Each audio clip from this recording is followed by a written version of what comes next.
What's up guys, Wyland1 here, and today we're going to do another kit bashing video with some different techniques and stuff like that. Fairly simple stuff, some stuff you might learn, and just having some fun right now. So we have Lex Luthor and Bane, so let's go! Alright guys, so we are going to do some boiling popping right now, and head swapping in this kit bash. We got Jameson and Lex, we have Bane, and we have this wrestler from AOP, I forgot his exact name. But yeah, so we're gonna do two different methods. We had the boiling pot method, and later I will do the hair dryer or a heat gun method. You don't need to have boiling water to do this. This nice hot steaming water is good enough. You can boil water. You can put water in a microwave. You can use a kettle, whatever you want. I always use a dedicated pot for my figures right there. Not to cook though. Remember, separate your pots. So first, we're going to take our wrestler right here, and this is going to serve a double purpose because his shoulder joints are really tight, so this will help loosen it up a little bit. Later on, I'll use some silicone shock oil as well, but just loosening up the joints with some heat helps a lot as well. So after you have your figure in the water for about 20 seconds, 30 seconds, test it out. You know, all the joints should pop off nicely. The head popped up really fast. Over here, we were testing out the shoulders, and they're nice and pliable now. Before, they were stuck, literally stuck. So this helped a lot just for me to be able to move them around more. I put it back to take off the hands.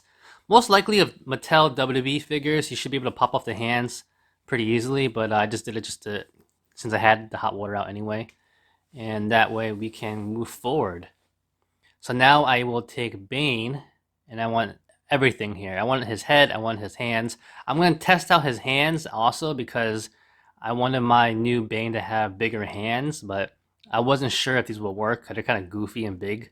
More cartoonish looking, I guess. So, but that's the whole point of customizing. You gotta try new things, test out new things.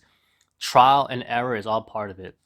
And so right here, I want to point out is that when you're head swapping, take a look at the original ball joints, because sometimes these ball joints can be bigger or smaller compared to the original one you're using. And also with pegs, when you're switching out limbs or hands and stuff like that, these pegs can be different as well. So always make sure to engage what you're working with. Sometimes you might have to chop them off, you might have to cut it off or shave down the pegs for them to fit. I personally would rather have a bigger peg so I can work with that. Having a smaller peg sometimes is more annoying. You can work with it, but this will just be more permanent of a job to do though. So right here, I got everything off. I just need to get the tube off. So be careful when you're using a X-Acto knife. Always cut away from you, never cut toward you. Big lesson to always learn. And next, now we want to use the head from this Bane figure. I'm going to put it back in the water because it's not quite soft enough.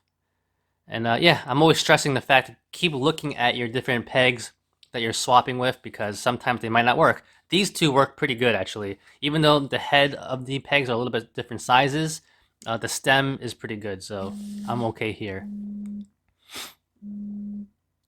So next, right now, we're trying out the head. Fits like a glove, and I'm actually liking how it looks. It actually fits his body mold really well. So right now, I also want to, I'm thinking ahead right now because I want to have Bane to have a long wristband for his device, for his Venom device. But I love this body mode. I love this body mode. It's kind of like a dirty bulk Bane, which, you know, it's kind of realistic, you know. Obviously, it's from an actual wrestler body he's using. So he's big arms, big shoulders, big chest. Kind of a soft midsection, but that's a dirty bulk right there. All right, so now I got the wristbands, or are supposed to be for both sides, but I'm actually going to put them on one arm. So I need to really heat this specific wristband up so I can stretch it high up, which works really well because it's only rubber. So the warmer it is, you can stretch it out nicer. And now the second one will go on pretty easily. I don't think I even needed to warm it up anyway, but yeah, fits in pretty well, and you'll see later on what I do with that. Now we are going to try to put the new hands on actually. So the new hands are going to go on, and we have to see how this works. This is all trial and error. You know, you want to see what works, what doesn't work. They fit in fine. That's not the problem. But the biggest problem is how they look. As you can see, they look kind of goofy. It wasn't really what I envisioned, but I had to try it out. You just have to try things out to see if it'll work. But already from that, I already know I don't want to use it. So I'm going to discard that. But later on, I found a nice suitable replacement. And this is Tombstone from Marvel Legends, which is great. I'm going to take his hands, and they should work out pretty well. And like I said before, always check the peg joints, man. The peg joints are always going to be different, especially coming from Marvel Legends and Mattel. So you can see a way different peg joint. But I'm lucky, I am really lucky, because the head of the Marvel Legends peg joint was really wide. So I actually fit in pretty well, surprisingly. And I didn't really have a problem. I didn't really need to modify it at all, to be honest. So I'm pretty happy how that turned out. Then I used the wrist guard from Tombstone for the other arm. And it worked out pretty good. Like, you know, sometimes you just have to choose the right figures and choose the right accessories, and it worked out pretty well. And yeah, so looking at this right now, it's looking pretty good. And I could stop right there, attach the Venom Venom device, that is, and I've been done, but I had more plans after this. Alright, so next step we're going to do is we're going to switch the heads off these two right here. And this is a Marvel Legend, so you can just pop it off. No problem like that. Look at the size of that ball joint, my lord. And this one is a Mattel. It's not as easy to take off, so we're going to use a hair dryer. If you do have a heat gun, it might be a little bit easier, but it's a lot more complicated because it's a lot hotter and you might melt it. So if you don't have one, don't even bother with it. A hair dryer is fine, and you can use one like this. This is my bootleg Dyson one right here. My wife actually gets the real one. And what we're going to do is we're just going to aim it at the head and rotate it around so we get the back part to heat up faster as well. You just want to get the head heated up. Make sure your sink is off if you have a sink in front of you.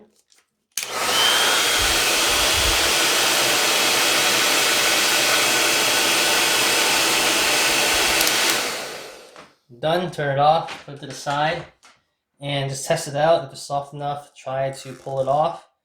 There you go. If you can't do it in the first try, don't force it off, because you don't want to break the peg. Just take your hair dryer and do it again. But yeah, look at these ball joints. Totally different, my lord. So we want to put this head on this body, but this ball joint is so big. So you have two choices. You can Dremel this down to make it smaller, or you can make this hole bigger, which I'm going to do right now with Dremel. Alright, so we are in the cave, and forgive me for the washing machine in the background. We are doing laundry. But yeah, simple. We're going to drill a hole, so we need this Dremel bit right here. If you can see this, kind of like a ball joint one. I don't know what the real name for this is, but you're going to use this to try to dig out the hole. So yeah, let's go. My Dremel right here. Set to the power you want. And basically, so we already know, based off these two holes right here, we got to make it wider at the base, and you have to make it bigger inside. So you just got to go to work, really. I'm going to try to make the circle first bigger, and then I work on the inside of the head. It's hard to explain how to do this. You just like gotta start dremeling.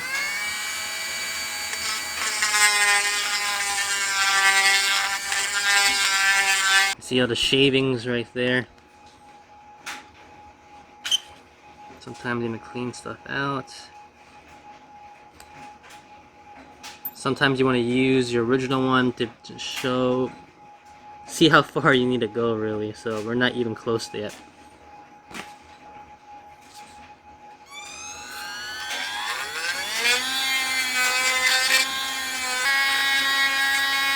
Sometimes when you're going halfway, you just want to test it out a little bit, see how it might fit. Like, I got it going right now, but it's not quite there.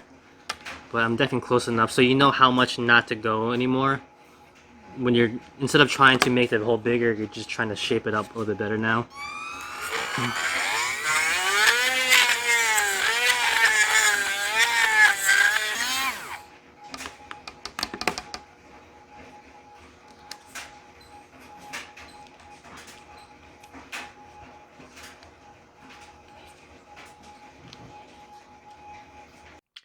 Alright, so now we got Lex Luthor and Bane pretty much kit bashed together. All we had to do is repaint some stuff on Bane a little bit.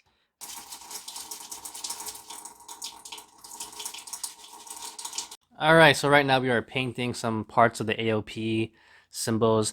When you're painting, always do the first couple coats really light. I like to kind of dip my paint brush in water, then in the paint, and then go on painting. You don't want to just dab it on with really thick paint. Maybe 2 or 3 coats is good enough. Like you can see here, the AOP is still showing through. It's fine. Let it dry for a couple of minutes because acrylics dry pretty fast, and then keep going on and adding more coats. And after that, you should be done. Let it dry, and that's all you got to do. So yeah, next up right here is working on the tank for the Venom. So I have a huge bin of parts, so I'm getting ready to go. I got my wires, I got my tanks, I got my straps. This is something I really want to do because I love Bane with like a big tank on his back, and I just didn't know exactly how I wanted to execute it, I guess. So the first thing is I already knew I want to get a new Venom tube. So I'm taking off this original one, heating up the heat gun, and I'm just gonna cut it off right there because I like it to be a little bit more slimmer looking. I think the Venom tube was too big. But I do like the green look, the greenish yellow look. So I'm gonna go with the green wires later. So this is a tank that I got from like a $5 figure, like those little soldiers. Fantastic accessories. Figures suck though, but fantastic accessories. So I'm measuring out how I want the tank. So I'm gonna put it on his back. From there, I use a Dremel, and then I had to Dremel it in. I don't remember when you're Dremeling stuff, never over Dremel, because when you over Dremel, you kind of mess yourself up right there. Always test it out after a couple of tries to see how far you need to go, and then go back at it. So you don't ever over Dremel because you don't want the hole to be too big. So after that, just a little fine tuning because I know it's almost going in there, but not quite. And always take your time. Always take your time. Never try to rush customs, and especially when it comes to cutting things or Dremeling things, never try to rush it because you only get one chance at it sometimes. You can always probably fix it in the end, but it's never going to be exactly how you wanted it to be to begin with, though. So yeah, after the third try, we're in there. Very nice. So now he has his tank backpack, and now it's time to actually figure out. But always clean up. Remember, always clean up. You never want to work in a dirty area. And now I have a bunch of straps I want to use. I think they're from the Marvel Legends Scourge figure. I had like 3 of them, so I have a lot of different straps to use. And the straps, I want the straps to look like a backpack going behind him for the tank, obviously. So I'm just trying out which straps look the best, what worked the best, what is long enough, because this figure is so big that none of my straps fit. So I have to like make a whole new strap out of it. So I had to find out which strap works, what kind of combine together. It was kind of annoying, I have to admit. But after that, I decided to let me just work on this later and work on the Venom device that goes on his wrist. So I took an old scuba diving thing. I think it was from the $5 figures as well. And I cut that off as a nice looking device. I actually Dremel a little hole in there so I could fit the wires in there. And it actually is very beneficial to do that, so you don't have the wire just sticking out of it. You actually have it going into the device. It looks better in my opinion, and will fit better. So after that, super glue the device onto his double wrist guards that I had made before. Looking pretty good. Now it's time to work on the tank, and I dribble more hose into it because I'm trying to figure out exactly what I want to do. I kind of want like the hose to go into his back of his head, and then another hole to go to his device. So it's not a direct like hose from his wrist to his head, right? So yeah, I Dremel 2 holes into the tank, and right now I'm just doing a lot of trial and error, seeing how it works, how it looks, testing things out, seeing how that looks right there.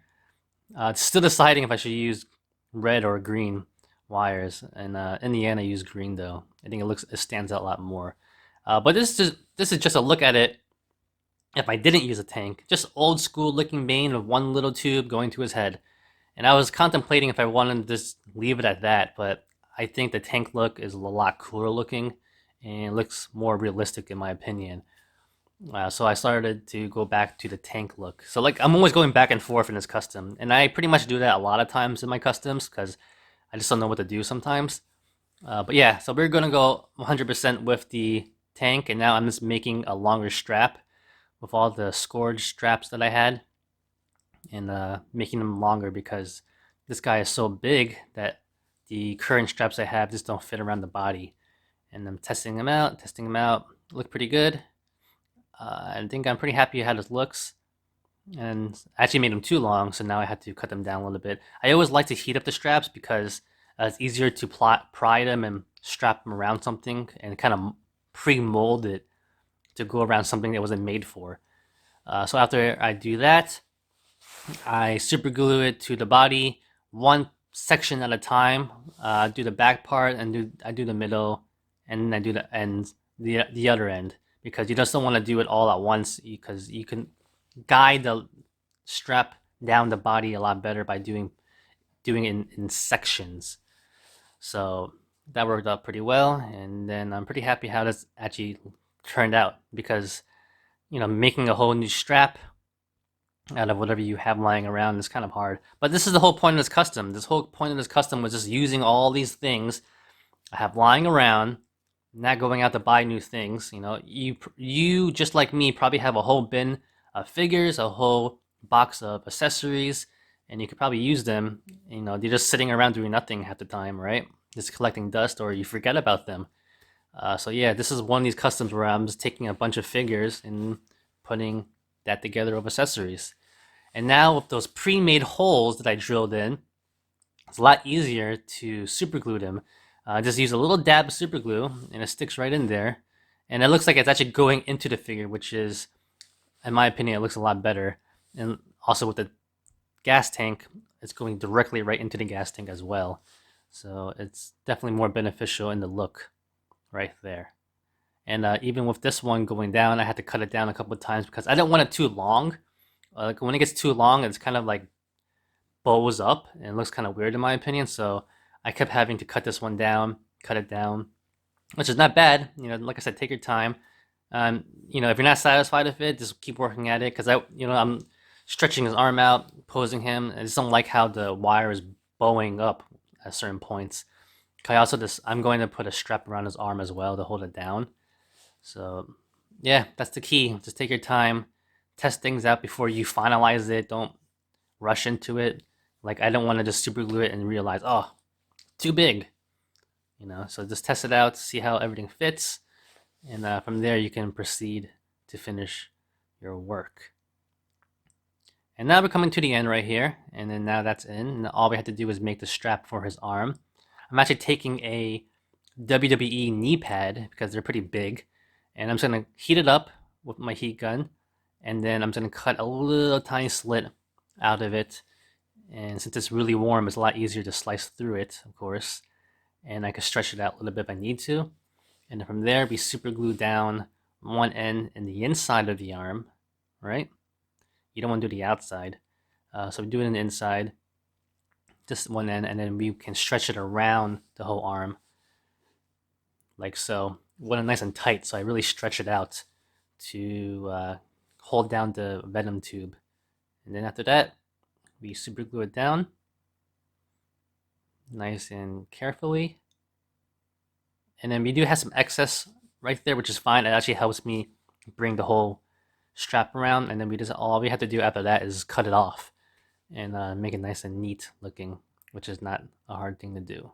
And after that, we are pretty much done, guys, and I think it is nice. Alright, so yeah, as you saw, the Lex Luthor was just a head swap, but it did take a little bit more work to do because the ball joints are a lot different, because one is Mattel, one is Hasbro, of course. But yeah, it worked out pretty well, and now I can use this body for someone else, which is a really awesome jail body, of course. And this one, I know people don't like Jesse Eisenberg as Lex Luthor per se, but I think he looks like a pretty good Lex Luthor figure. Alright, now the big dog. So this is my Bane. I was really looking forward to the Bane that McFarlane was making, but it was just not my cup of tea. So, I finally decided, what? I have all these figures, let me just try to put one together in my liking. I'm always a fan of the classic Bane, of course. I do like different versions of him that have like the tank on him and stuff like that. It makes more sense, you know. You're pumping all of this venom into his body. It has to be a big tank to fill up his body, in my opinion. So I do like that look. But like I said, I do like the more realistic look too, so I didn't know what to do. So I had this little version of mine that I came up with. So he still is rocking the normal line going to his head, but it does pass through a pretty normal looking gas tank right there that goes to his head right there. So I'm pretty happy how it turned out. I think it looks pretty nice. He still has a pretty decent overall normal sized body, not like a gigantic looking Hulk body. That's my preference, but I'm pretty happy how it turned out overall. He has a good size to him. He stacks up pretty well with Batman overall as well, and decent articulation is fine with me. And like I said, I love the head sculpt from this original Bane figure right here. I think it matches really well. It's a nice big clean looking head sculpt, and I couldn't go wrong with it. Alright, so that's about it, guys. Thank you for watching. Like always, comment, criticize, subscribe, do whatever you want to pay attention. Follow me on Facebook, Twitter, and Instagram. Like the video, give it a thumbs up. Peace!